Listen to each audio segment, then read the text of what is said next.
प्रिय विद्यार्थियों नमस्ते। मैं डॉक्टर संपत राम रैगस, आचार्य राजनीति विज्ञान, SRP गवर्नमेंट कॉलेज बांदीकुई। आज हम BA पार्ट फर्स्ट के प्रश्न पत्र प्रथम में राजनीतिक व्यवस्था के बारे में अध्ययन करेंगे। राजनीतिक व्यवस्था की जब हम बात करते हैं तो रॉबर्ट डहल की परिभाषा हमें याद आती है। उन्होंने राज व्यवस्था के बारे में ये बताया है कि राज व्यवस्था मानवीय संबंधों का वह चिर स्थायी ढांचा है जिसके अंतर्गत शक्ति, नियम और सत्ता का महत्वपूर्ण मात्रा में अंतर्ग्रस्त हो, उसको हम राजनीतिक व्यवस्था कहते हैं। इसके साथ ही हमारे द्वारा शासन के जो विविध प्रकारों का अध्ययन किया गया है, लेकिन उनमें ये वर्तमान मान्यता जो कि यथार्थवाद में बहुत अधिक समीप है या उसके पास मानते हैं, यही एक मात्रा में शासन के प्रकार व्यक्तियों के राजनीतिक जीवन को निर्धारित नहीं करती, वरन वह इसके निर्धारण में शासन के अतिरिक्त राजनीतिक क्षेत्र में सक्रिय अन्य तत्वों और समुदायों का संगठन के द्वारा भी भाग लिया जाता है। अब हम उसको इस समूह के रूप को राजनीतिक व्यवस्था कहते हैं। इसके साथ ही अब हम इसके महत्व की बात करते हैं तो महत्व में हम ये कह सकते हैं कि आधुनिक राजनीतिक विश्लेषण राजनीतिक व्यवस्था का ही विश्लेषण है। राजनीति विज्ञान के ग्रंथों में राजनीतिक तंत्र या यूँ कहें कि राजनीतिक व्यवस्था का शब्द दिन प्रतिदिन बढ़ता ही जा रहा है, और साथ में ही राजनीति विज्ञान के अध्ययन का मुख्य विषय राज्य तथा वे राजनीतिक संस्थाएं थीं जिन्हें राज्य के कानून द्वारा स्थापित या यूँ कहें कि नियंत्रित समझा जाता था। किंतु राजनीति विज्ञान में अनुभववाद की स्थापना के पश्चात यानी व्यवहारवाद के पश्चात या यूँ कहें कि आधुनिक दृष्टिकोण के पश्चात राज्य एवं उसकी वैधानिक संस्थाओं के अध्ययन के बदलते क्षेत्र को पुनर्व्याख्या करने की आवश्यकता हुई, और जिसके पारस्परिक यूँ कहें कि पारस्परिक युगीन राजनीतिक शास्त्रियों ने राज्य का अध्ययन केवल औपचारिक संस्था जैसे सरकार है, न्यायपालिका है तक सीमित रखा था। उन्हें उन औपचारिक संस्थाओं में जैसे यूँ कहें परिवार है, जाति है, वर्ग है, धर्म है और प्रभावकारी समूह आदि के कार्य में उनकी भूमिका की उपेक्षा की थी, जो हमारी जो औपचारिक व्यवस्था है, संस्थाएं हैं, उनके रूप में कार्य प्रणाली के संबंध में निर्धारण करते हैं। उनके अध्ययन का दृष्टिकोण संस्थागत, संकीर्ण और तुलनात्मक था। यदि हम राजनीतिक शास्त्र को अधिक वैज्ञानिक और प्रभावशाली विषय बनाना है, जिसके अंतर्गत हम सभी प्रकार के समाजों, भले ही उनमें आकार, संस्कृति, शैक्षिक स्तर, राजनीतिक संस्कृति और आधुनिकरण में कितने ही व्यापक अंतर हो, तो उसे हम एक व्यापक विश्लेषण की आवश्यकता उसमें रहती है, और जिससे हम इस प्रकार के सभी तत्वों का विश्लेषण कर सकें और राजनीतिक जीवन के आधार पर हम ये कहें कि जिनकी पारस्परिक राजनीतिक शास्त्रों की उपेक्षा की है, उनमें राजनीतिक व्यवस्था एक ऐसी धारणा हो सकती है। राजनीतिक व्यवस्था की एक संकल्पना का उद्देश्य की पूर्ति करती है। ये शब्द अधिक उपयुक्त है क्योंकि इसके अंतर्गत समस्त राजनीतिक क्रियाएँ सन्निहित हैं, शामिल होती हैं, भले ही उनका संबंध समाज की किसी भी संस्था से हो या ऐसे किसी भी अन्य घटित हो। राजनीतिक क्रियाएं केवल राज्य और सरकार तक सीमित नहीं हैं, वरन वे परिवार, क्लब, चर्च, इसके साथ साथ उन संस्थाओं में पाई जाती हैं जहां व्यक्ति दूसरों के सहयोग की आवश्यकता होती है। अब हम इसके अभिप्राय की बात करते हैं। राजनीतिक व्यवस्था क्या है? इसके संबंध में सर्वप्रथम शब्द का अर्थ समझना चाहिए कि ये शब्द कैसे बना। ये शब्द भौतिक विज्ञान से लिया गया है। भौतिक विज्ञान के अंतर्गत व्यवस्था का अर्थ होता है सुपरिभाषित अंतःक्रियाओं के समूह से होता है। भौतिक विज्ञान में इस शब्द का प्रयोग व्यवस्था का अर्थ के रूप में ये बताया गया है कि ये अंतःक्रियाओं के समूह से है जिसकी सीमाएं निश्चित की जा सके हों। शाब्दिक अर्थ परिभाषा के अनुसार व्यवस्था का अर्थ ये होता है कि जटिल संबंधित वस्तुओं का समग्र समूह, विधि, संगठन, पद्धति के निश्चित सिद्धांत तथा वर्गीकरण का सिद्धांत। इन अर्थों में महत्वपूर्ण शब्द यह है संबंधित, संगठित और संगठन। अर्थात एक व्यवस्था संगठित होनी चाहिए, उसमें संगठन हो, उसके अंग संबद्ध हो, जुड़े हुए हों। यदि किसी भी संस्था पर हम इस संगठन मिलता है तो हम उसको संगठित होने के गुण पाए जाते हैं और सभी अंग एक दूसरे के संबद्ध हैं, तो उसमें व्यवस्था विद्यमान है। और इसके तीन गुण बताए गए हैं। उन 3 गुणों में मैं कह सकता हूँ, जैसे व्यापकता है। व्यापकता का अर्थ हम सभी पारस्परिक क्रियाओं को शामिल करते हैं। दूसरे शब्दों में हम व्यवस्था के अंतर्गत न केवल उन अंगों को शामिल करते हैं जो विधि पर आधारित हो, वे विधानमंडल, कार्यपालिका और अन्य समस्त संचालकों में को उनके राजनीतिक रूप में शामिल करते हैं, जैसे जाति है, धर्म है, परिवार आदि को। अन्योनाश्रम, इसका अर्थ ये होता है कि व्यवस्था के एक अंग के गुणों में परिवर्तन आता है और उसको प्रभावित अन्य इकाइयों स्वतः ही उनके ऊपर पड़ता है। जैसे यूँ कहें कि परिवार के लिए मानव शरीर एक व्यवस्था है। जब शरीर के किसी एक अंग में पीड़ा होती है तो उसकी प्रभाव संपूर्ण शरीर पर पड़ता है। तीसरी बात है सीमाएं। सीमाओं से हमारा तात्पर्य यह है कि प्रत्येक व्यवस्था किसी एक बिंदु से प्रारंभ होती है तथा किसी एक निश्चित स्थान पर उसका अंत हो जाता है। दूसरे शब्दों में ये कहें कि जहाँ पर अन्य व्यवस्थाओं की परिधि समाप्त होती है और राजनीतिक व्यवस्था की परिधि प्रारंभ होती है तो उसे हम राजनीतिक व्यवस्था की सीमा कहते हैं। अर्थात समाज स्वयं इस व्यवस्था का निर्माण राजनीतिक व्यवस्था के अंतर्गत अन्य व्यवस्थाएं जैसे आर्थिक है, सांस्कृतिक है, शैक्षिक है, धार्मिक है और वैधानिक व्यवस्था से लिया गया है। ये सभी व्यवस्थाएं एक दूसरे को प्रभावित करती हैं। राजनीतिक व्यवस्था अन्य व्यवस्थाओं और इसके साथ ही अन्य व्यवस्थाओं के साथ इसका वास्तविक अध्ययन भी इससे अलग पूरी तरह से नहीं है। व्यक्ति का राजनीतिक आचरण न केवल उसके राजनीतिक मूल्यों तथा प्रतिमानों यानी मॉडल से प्रभावित होता है, वरन रक्त संबंध, धार्मिक संबंध और आर्थिक क्रियाओं से भी या इसके साथ साथ सांस्कृतिक उपलब्धियों से भी प्रभावित होता है। मानवीय संबंधों का स्वरूप अगर हम लें तो कोई भी मानवीय संबंधों की रचना राजनीतिक व्यवस्था बन जाती है यदि उसके अंतर्गत शक्ति, नियम और सत्ता के दृष्टिगोचर होने लगते हैं। अब हम इसकी परिभाषाओं की बात करते हैं तो परिभाषाओं में हम ये कह सकते हैं कि रॉबर्ट हेल के अनुसार राजनीतिक व्यवस्था मानवीय संबंधों का एक चिर स्थायी ढांचा है जिसके अंतर्गत शक्ति, नियम और सत्ता की महत्वपूर्ण मात्रा अंतर्ग्रस्त हो। और इसके साथ साथ डेविड ह्यूस्टन की बात करते हैं। डेविड ह्यूस्टन राजनीतिक व्यवस्था के 3 संगठक हैं बताता है, जिसमें पहली राजनीतिक व्यवस्था की नीतियों के माध्यम से मूल्यों का आवंटन करती है, दूसरी इस आवंटन प्राधिकारिक होता है और तीसरा इसका अधिकार आवंटन समाज पर बाह्य रूप से लागू होता है। आमंड और पावेल की बात करें तो उन्होंने राजनीतिक व्यवस्था का अर्थ स्पष्ट रूप से स्पष्ट करते हुए लिखा है या बताया है कि राजनीतिक व्यवस्था के अंतर्गत अंगों को अंतर्निर्भरता और उसके पर्यावरण में किसी न किसी प्रकार की सीमाओं का बोध होता है। राजनीतिक व्यवस्था के अंगों की अंतर्निर्भरता को स्पष्ट करते हुए वो आगे लिखते हैं कि पारस्परिक निर्भरता से हमारा आशय यह है कि व्यवस्था के किसी एक अंग या गुणों में परिवर्तन होने और उससे सभी अंगों या यूँ कहें कि संपूर्ण व्यवस्था को प्रभावित होती है।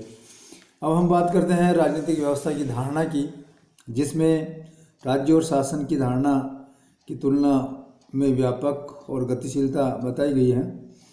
इसके संबंध में बात करते हैं। आज सभी संदर्भों में राजनीतिक व्यवस्था का शब्द का प्रयोग करते हैं। उन संदर्भों में प्रचलित राज्य, शासन और राष्ट्रीय शब्दों का प्रयोग किया जा रहा है। इसके संबंध में नवीन शब्दावली में नामकरण का भेद तो है ही, इसके साथ साथ उसमें कुछ अधिक अर्थ निहित हैं। ये नवीन शब्दावली राजनीतिक विषय वस्तु का पर ही एक नवीन दृष्टिकोण से प्रभाव डालती है। इससे पुरानी बातों के लिए कुछ नए नाम निहित हैं और कुछ नए शब्दों का प्रयोग गतिशीलता गतिविधियों और क्यों कहें कि प्रक्रियाओं को व्यक्त करने के लिए किया गया है, जिससे पहले राजनीतिक अंगों तथा यूँ कहें कि पहलों के रूप में मान्यता प्राप्त नहीं थी। आमंड और पावेल इसके संबंध में बताते हैं कि राज्य और शासन या और राष्ट्र जैसे पुराने शब्द वैधानिक संस्थागत अर्थों से सीमित हैं। हमारा ध्यान उन संस्थाओं के एक विशेष समूह की ओर से आकर्षित करते हैं जो सामान्यतः सब आधुनिक पश्चिमी समाज में पाए जाते हैं, लेकिन ये अध्ययन निश्चित रूप से अपूर्ण है। इसमें क्यों है, इसकी पहली बात यह है कि गैर पाश्चात्य देशों में जैसे साम्यवादी देशों और विकासशील देशों की राजनीतिक व्यवस्थाएं पाश्चात्य देशों के आधारभूत रूप से भिन्न है, लेकिन उतनी ही महत्वपूर्ण है जितनी पश्चिमी देशों की संस्थाएं हैं। इसके साथ ही विश्लेषण का जो ढांचा है वह है वर्तमान समय में राजनीतिक व्यवस्थाओं की धारणा को अधिकाधिक प्रचलित होता जा रहा है, क्योंकि इसका ये कारण है कि इस बात और ध्यान देते हैं कि एक समाज सभी राजनीतिक गतिविधियों की ओर आकर्षित है। इसके साथ ही राजनीतिक व्यवस्था की धारणा राज्य और शासन की तुलना में किसी भी प्रकार से व्यापक है, या यूँ कहें कि आमंड और पावल ये बताते हैं कि राजनीतिक व्यवस्था की परिभाषा को नितांत स्पष्ट करते हुए उसको इस प्रकार से वर्णन बताया गया है कि राजनीतिक व्यवस्था के अंतर्गत व्यवस्थापिका, न्यायालय और प्रशासनिक एजेंसियां जैसे सरकारी संरचनाएं ही सम्मिलित नहीं हैं, वरन सभी संरचनाएं अपने राजनीतिक पहलू से दृष्टि से सम्मिलित हैं। इसमें रक्त संबंध और जाति समूह जैसे परंपरागत संरचनाएं हैं, और हत्या, दंगे, उपद्रव और प्रदर्शन जैसे अव्यवस्थित तत्व हैं। इसमें बल, दबाव, गुट और संचार साधन जैसे औपचारिक संगठन भी शामिल हैं।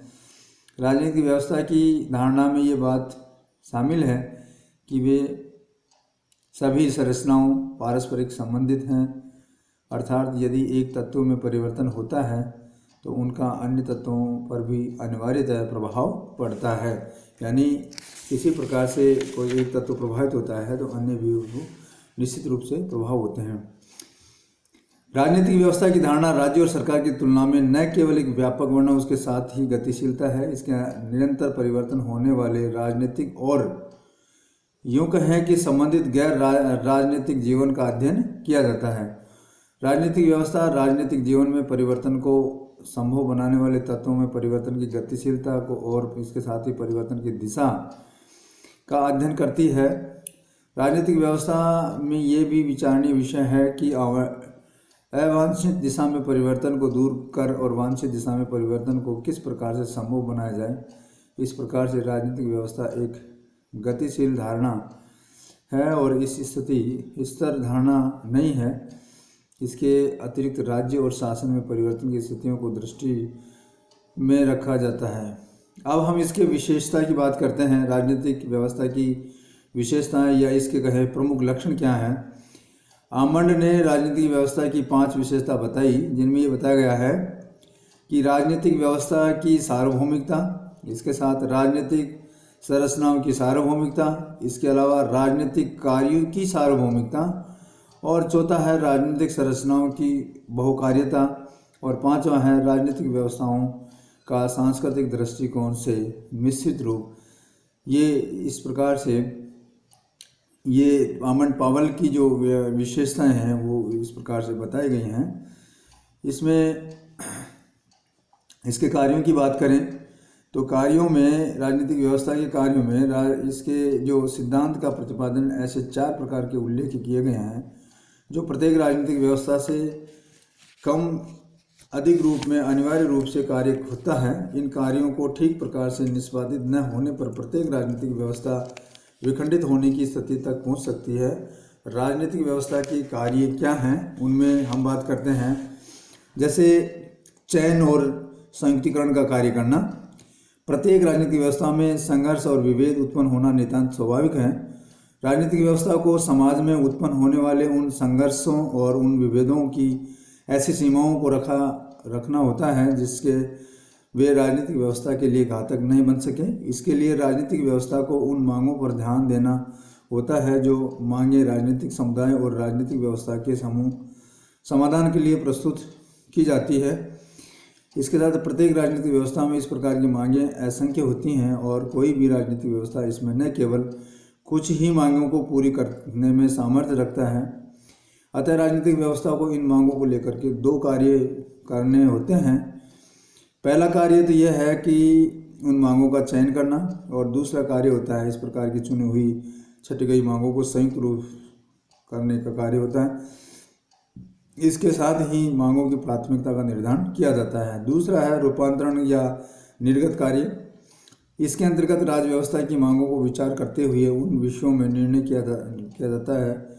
यह कार्य 3 चरणों में किया जाता है। पहला चरण है नियम निर्माण, दूसरा है नियम क्रियान्विति और तीसरा है नियम अधिनिर्णय। इन कार्यों का स्वरूप और आदर्श व्यवहार दोनों पर ही निर्भर करता है। अगला तीसरा कार्य व्यवस्था अनुरक्षण के कार्य। इसमें हर राजनीतिक व्यवस्था में मांगों के पूरा न होने पर तनाव की स्थिति उत्पन्न होने के अवसर बढ़ जाते हैं, इसमें कोई दो राय नहीं है। इससे राजनीतिक व्यवस्था का रूपांतरण प्रक्रिया का दबाव बढ़ जाता है। ये दबाव एक सीमा से अधिक होने पर व्यापकता को बनाए रखने का एक पाना कठिन हो जाता है। और इसी के संबंध में स्टर्न और आमंड दोनों ने ही माना है कि व्यवस्था को बनाए रखने के लिए दबावों को कम करने का एकमात्र मार्ग मांगों को नियंत्रण करना है या नियंत्रित करना है। तीसरा कार्य है व्यवस्था अनुकूलन के कार्य। इसका अर्थ ये होता है कि राजनीतिक और विविध समूहों में व्यवस्था के अनुकूलन विचारों और भावों को जन्म देना। व्यवस्था के अनुकूलन के अभाव में रूपांतरण प्रक्रिया में शिथिलता आ सकती है, जिससे समस्त राजनीतिक प्रक्रिया कार्य कुशलता कम हो जाती है। व्यवस्था अनुकूलन का कार्य राजनीतिक सामाजिकरण के माध्यम से ही और विविध एजेंसियों या संस्थाओं के द्वारा किया जाता है। और इसके साथ साथ ही राज्य व्यवस्थाएं सर्वत्र उत्पन्न कार्यों को निष्पादित करती हैं। यदि इन कार्यों की मात्रात्मक अंतर अवश्य पाया जाता है तो वे सभी कार्य राजनीतिक व्यवस्था के सामान्य मूल्यों, आदर्शों और मापदंडों के सापेक्ष रहते हैं। यही बात है कि मात्रात्मक अंतर का कारण होती है। एक स्वेच्छाचारी व्यवस्था में राज्य व्यवस्था यही चारों कार्य करेगी, किंतु मूल्यों और आदर्शों में अलग होने के कारण उनको निष्पादन एवं शैली मात्रा की लोकतांत्रिक व्यवस्था में भिन्नता पाई जाएगी। डेविड ईस्टन द्वारा प्रतिपादित व्यवस्था का सिद्धांत। तुलनात्मक राजनीतिक व्यवस्था में अवधारणा का प्रयोग करने वाले विद्वानों में डेविड ईस्टन का नाम सबसे पहले आता है। सन 1953 में उनकी जो एक पुस्तक प्रकाशित हुई द पॉलिटिकल सिस्टम में उसने राजनीतिक व्यवस्था के सामान्य सिद्धांत का निर्माण विचार प्रस्तुत किया। डेविड ईस्टन के अनुसार राजनीतिक व्यवस्था अंतःक्रियाओं का एक ऐसा समूह है जिसके अंतर्गत मांगों के साथ साथ निर्गत यानी इनपुट और आउटपुट में बदला जाता है। राजनीतिक व्यवस्थाओं और प्रक्रियाओं का एक जटिल समूह है जो समाज के भीतर अधिकाधिक मूल्यों को विनियोजित करती है। और हम ये कह सकते हैं कि राजनीतिक व्यवस्था में अध्ययन करते हुए, क्योंकि उनके आधिकारिक निर्णय परिणामों और समाज के लिए बहुत महत्व हैं, इन परिणामों को निर्गत कहा जाता है। यानी किसी भी व्यवस्था को जीवित रखने के लिए यह आवश्यक है कि उसके निरंतर निवेश होता रहना चाहिए। निवेश के बिना कोई भी व्यवस्था कार्य नहीं कर सकती है। निर्गत यानी आउटपुट बिना कोई कार्य को समझना या यूं कहें कि इस प्रकार से समझना पहचाना नहीं जा सकता है। तो डेविड ईस्टन ने परिवर्तन प्रक्रिया में बताया है कि निवेश होता है, यानी मांगें आती हैं, मांगें निवेश होती हैं, निवेश अंतः क्रिया में जाता है, उसको परिवर्तन प्रक्रिया कहते हैं, और निर्गत होता है, आउटपुट होता है, और फिर वो सारी चीज़ें पर्यावरण में रहती हैं, फिर वापस पुनर्निवेश होता है, और ये प्रक्रिया, ये साइकिल चलती रहती है। निवेश से प्रक्रिया यानी आउटपुट से तात्पर्य हम मांग और समर्थन से लेते हैं। प्रत्येक राजनीतिक व्यवस्था के सामने पर्यावरण में से कुछ मांगें रखी जाती हैं। इन मांगों के पीछे मांग रखने वालों का समर्थन होता है, जो राजनीतिक व्यवस्था के निर्णय लेने वालों का ध्यान उन मांगों को आकर्षित करता है। इसके साथ ही समर्थन राजनीतिक व्यवस्था की विभिन्न प्रकार की मांगों को निर्गत शक्ति भी प्रदान की करता है, क्योंकि राजनीतिक व्यवस्था का अस्तित्व इन बातों पर निर्भर करता है। दूसरा होता है मांग मन की अभिव्यक्ति है जिसके द्वारा किसी वस्तु विशेष पर अधिकार आवंटन अलोकेशन के लिए है। उन मांगों के उन लोगों से जो कि इसको करने के लिए उत्तरदायी कहा जा सकता है कि ऐसा होना चाहिए या नहीं होना चाहिए। मांगें कई प्रकार की हो सकती हैं, संकीर्ण है, विशिष्ट है, सामान्य है, उसके निर्णय करने वाले लोगों तथा उसके उद्देश्यों पर निर्भर करती है। इसके साथ ही हम बात करते हैं मांगों की जो अपनी एक निर्दिष्ट दिशा है, निर्दिष्ट दिशा उसका दबाव सदैव इस सतह की ओर होता है। मांगों के रूप में दो रूप होते हैं, सुझाव और निर्देश। मांगे दो प्रकार की जाती हैं, स्पष्ट अस्पष्ट। मांगे व्यक्तित्व पदार्थ जनित दोनों के संबंध हो सकते हैं। अब हम बात करते हैं समर्थन की, सपोर्ट की। राजनीतिक व्यवस्था की कुछ इस प्रकार की कुछ कार्य करती है जिसमें महत्वपूर्ण रूप से निवेश होने या न होने से महत्वपूर्ण परिणामों का निकलते हैं। बिना समर्थन के मांगे कोई औचित्य नहीं रखती है और ऐसा बल मिलता है जो आधिकारिक ध्यान रख करके मांगों को आकर्षित करता है। समर्थन एक ऐसी कड़ी है जो राजनीतिक व्यवस्था को पर्यावरण से जोड़ती है। यदि आधिकारिक व्यवस्था में समर्थन प्राप्त नहीं है तो मांगों का निवेश के रूप में विधायन करना संभव नहीं हो पाएगा। अब आता है निर्गत निर्णय, आउटपुट्स। निर्गत से ये उत्पादित वस्तुएं हैं जो निवेश के रूपांतरण को बाद में प्राप्त होती हैं। निवेश को समर्थन द्वारा सूत्रबद्ध करने की व्यवस्था के सामने निर्णय देने के लिए होती हैं। राजनीतिक व्यवस्था विभिन्न प्रकार के निवेशों पर निर्णय लेती है और निर्गत व्यवस्थाओं पर रखी गई है मांगों को हम राजनीतिक व्यवस्था निर्गत। इसके साथ ही फीडबैक, पुनर्निवेशन।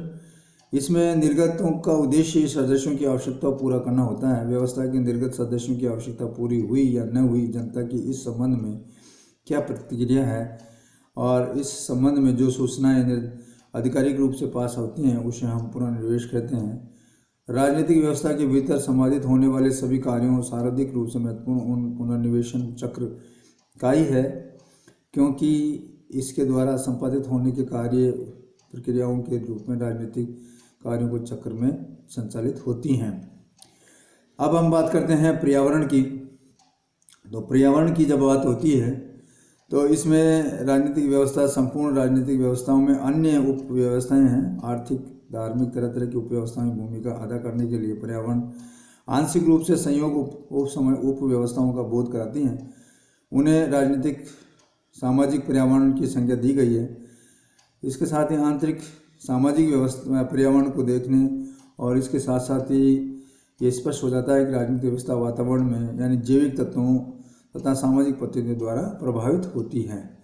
इसके अलावा समीक्षा में हम ये कह सकते हैं कि डेविड स्टन की सामान्य व्यवस्था का या यूं के निवेश निर्गत विश्लेषण, इनपुट आउटपुट एनालिसिस में संरचनात्मक कार्यात्मक विश्लेषण की भांति व्यापकता होने के बावजूद पर भी इस पर अगतिशीलता का आरोप नहीं लगाया जा सकता। इस सिद्धांत ने पुनर्निवेश जैसी धारणाओं को शामिल कर अपने आप को गतिशीलता के सिद्धांत के रूप में पेश किया है। इसके किसी खास राजनीतिक व्यवस्था के साथ अपने आबद्ध करने के बचाकर तुलनात्मक विश्लेषण को नई अंतर्दृष्टि प्रदान की है। धन्यवाद।